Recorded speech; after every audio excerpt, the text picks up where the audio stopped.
Briefly on the legal side, the content of this video is for educational and informational purposes only. It does not constitute investment advice or a recommendation to buy. All analyses, models, and strategies represent personal opinions. No guarantee of accuracy or completeness is given. The full disclaimer can be found at the end of this video and in the video description.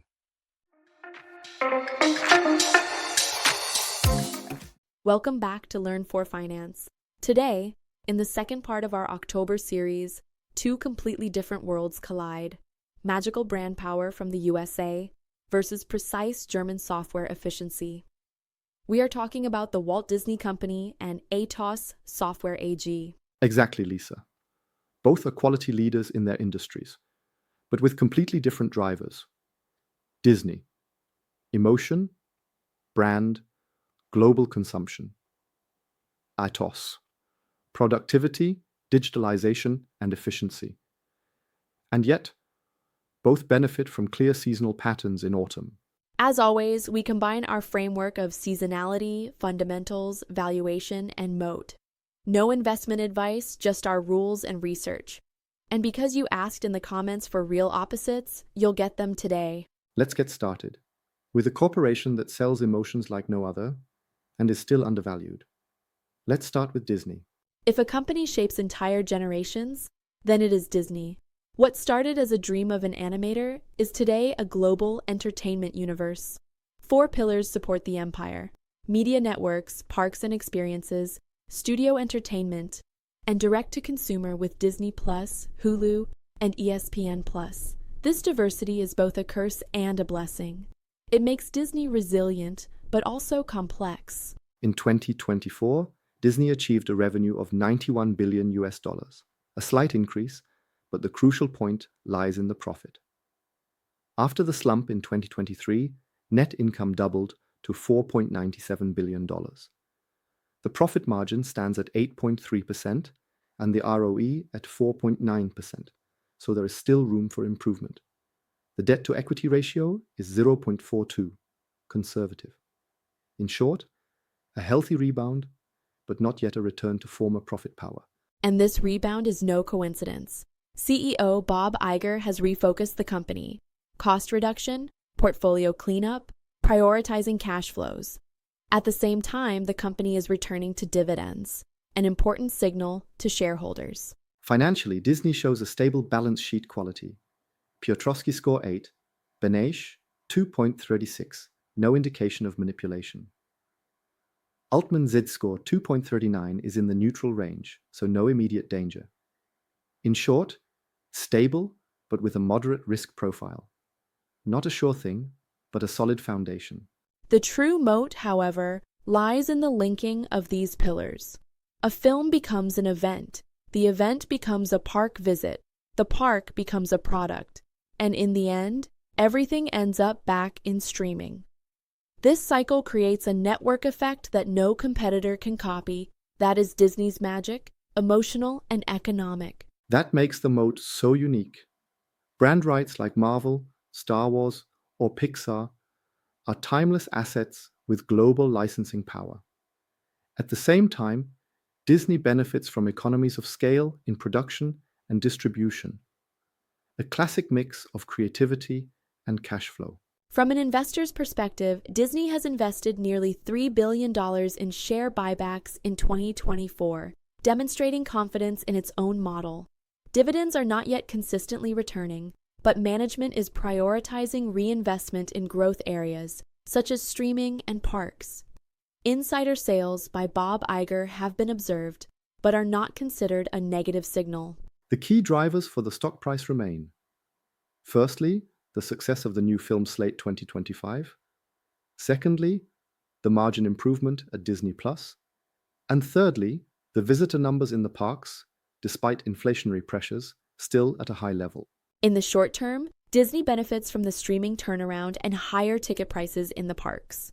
In the long term, emerging markets, gaming, and VR drive the next wave of growth. But there are risks. The biggest risks are a consumption slump, rising content costs, and fierce streaming competition.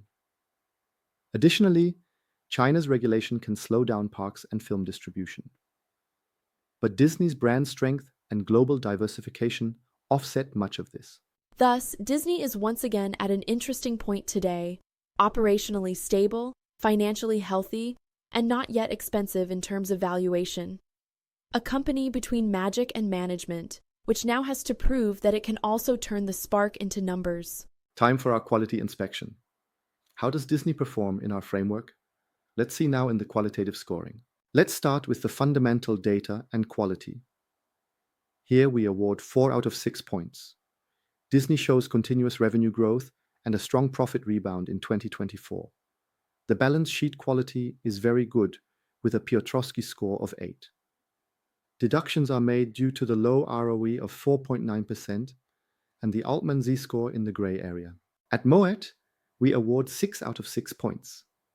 The IP portfolio from Marvel, Pixar, and Star Wars is unique. Network effects from film to streaming, parks, and merchandise provide enormous pricing power and global scaling. In our qualitative scorecard, Disney scores 8 out of 10 points. Full points are awarded for scalability and pricing power. Deductions are made for return on capital and cyclical resilience. Disney is heavily dependent on consumer sentiment and blockbuster successes. We award 6 out of 6 points for the assessment. The current price is around 118. Our fair value is 226, a significant undervaluation. And the shareholder focus scores 5 out of 6 points. Active buybacks amounting to nearly $3 billion, solid balance sheet, and no dilution.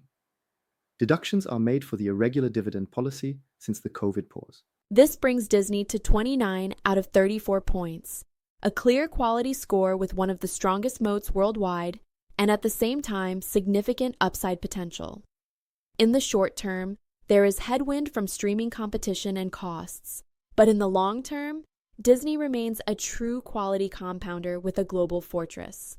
The seasonal window for Disney runs from October 7th to January 9th, and it is impressively stable. Over the past 20 years, the hit rate has been 90%, with an average performance of 7.5% per year. The maximum drawdown of only 6% shows how consistently the pattern performs. Sharp and Kalmar indicate a good risk-reward ratio with controlled volatility. Conclusion: a group with brand strength and emotional capital, combined with statistically robust seasonality.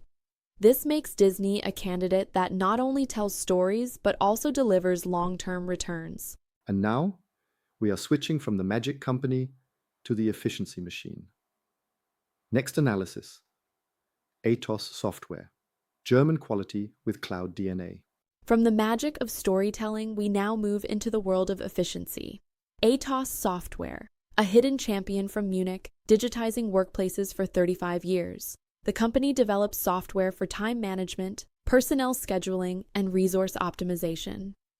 With its vision to combine productivity and humanity, ATOSS occupies one of Europe's most exciting niches. The product range extends from the ATOSS Staff Efficiency Suite to Time Control and Crewmaster. Customers include medium-sized and large enterprises, among them Deutsche Bahn, Lufthansa, and Edeka. The model: clearly scalable, cloud-based, with strongly recurring SaaS revenues. Financially, ATOSS plays in its own league. In 2024, revenue was $170.6 million and net profit was $45.5 million. The profit margin of 39% is extraordinary, as is the ROE of 56.8%. The company is completely debt-free. In short, a benchmark for profitability and capital discipline. Altman Z-score, 19.37. This is practically a declaration of risk-free status. Piotrowski F, 7 points, Beneish -3.18. No manipulation signals. The balance sheet profile is so clean that ATOSS almost stands out as an exception in the tech sector. And this profile is no coincidence.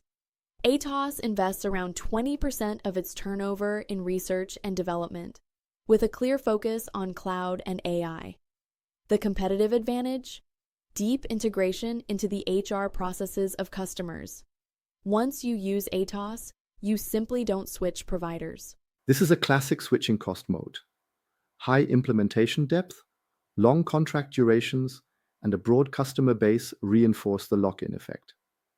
Brand and reputation do the rest. ATOSS has been synonymous with workforce excellence for 35 years.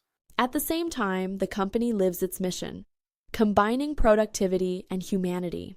That means software should promote not only efficiency but also work-life balance, a clear brand identity that sets itself apart from purely technical competition. For shareholders, ATOSS is a textbook case of capital discipline. Active share buyback program, no debt, high cash flows.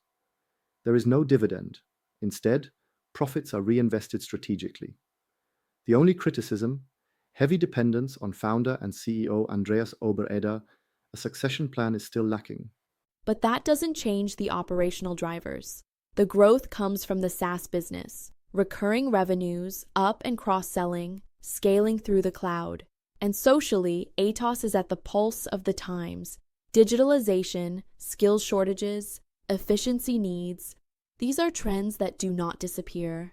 In the short term, we see double-digit revenue growth and a further increasing margin. In the long term, the growth potential comes from internationalization and further cloud migration. With a fair value of €150 and a market price of around €111, we see a 35% upside. There are, of course, risks. Dependence on the CEO, high valuation sensitivity in the tech sector, and the cyclicality of the HR market during economic downturns. But ATOSS compensates for this through its strong customer loyalty and high revenue visibility. With that, we have a company with exceptional quality, a clear moat and remarkable profitability, a tech mid-cap with a balance sheet that is almost boringly healthy.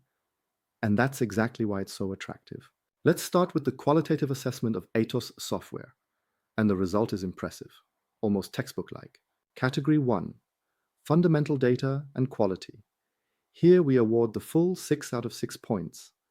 ATOSS is debt-free, has margins of nearly 40%, and a return on equity of 57%. The Altman Z-score is 19, and the Piotrowski score is 7, both nearly flawless values. This is benchmark level for the European software sector. We award 5 out of 6 points for the competitive advantage. The moat is based on switching costs. The software is deeply integrated into HR processes. Additionally, the brand serves as a synonym for workforce excellence. The only deduction, dependence on the founder CEO, which involves a certain key person risk component. In our qualitative scorecard, ATOSS scores 9 out of 10 points. Full marks for scalability, pricing power, return on capital, and cyclical robustness. 1 point deduction for management quality, simply because the company is heavily centered around one person. But operationally, ATOSS has been delivering perfectly for years. In the valuation, ATOSS again achieves the full 6 out of 6 points. The fair value according to the DCF model is around €150, while the market is currently paying only about €111. This corresponds to an upside of nearly 35%, and that for a company that is more profitable than 90% of the tech sector. Here too, with the shareholder focus, there are 5 out of 6 points. Active share buyback program, no debt, solid cash flows. Only the missing dividend costs 1 point. Otherwise, impeccable capital discipline. With this, ATOSS scores 31 out of 34 points, an exceptionally high score, placing the company in a league with BlackRock and Starbucks. Quality, growth, and efficiency at a level usually only found in the US tech sector. Seasonally considered, ATOSS has one of the most consistent patterns in the entire DAX midcap segment. The optimal entry window is between October 10th and February 2. In the past 15 years, the stock has shown a success rate of over 93%, 14 positive years with only 1 negative. The average annual performance was 24.2%, the median at 24%. The best seasonal performance was at plus 63%, the weakest at minus 10%. The volatility was at 20.5%, within a moderate range, The maximum drawdown was 10%. The Sharpe ratio of 1.18 and the Kalmar ratio of 2.42 underline the exceptional risk efficiency. In short, ATOSS is not only qualitatively superior, it is also a seasonal statistical gem. A German mid-cap company that combines growth, discipline, and seasonality, and thus is a prime example of our Learn for Finance method. ATOSS Software, a quietly shining champion between technology and efficiency. Let's summarize. Disney, the global entertainment giant, scores with brand strength, IP moat, and emotional capital. ATOSS, the German efficiency champion, impresses with an impeccable balance sheet, high profitability, and a clear growth structure. Both are quality companies, but they play in completely different leagues. Disney embodies story and emotion. ATOSS stands for precision and structure. In direct comparison, ATOSS is slightly ahead of Disney with 31 points versus 29. Both impress, but ATOSS offers statistically stronger seasonality, an average return of 24% with a 93% hit rate.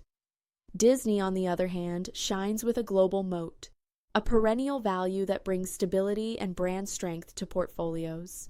What they have in common, they master the L4F framework with flying colors. Our goal was not only to show seasonal signals, but to test them with qualitative substance. And these two examples do this perfectly. With this, we conclude part 2 of our October series. From the fairy tale empire Disney to the mid-sized champion ATOSS Software. 2 worlds that demonstrate how versatile quality can be. I'm curious whether you are more of the Team Disney type, emotion, brand, and childhood, or Team ATOSS, efficiency, cloud, and German precision. Write it in the comments and subscribe to our channel so you don't miss part 3. Because there we will be focusing on the next candidates from the October cluster. Thank you for your interest.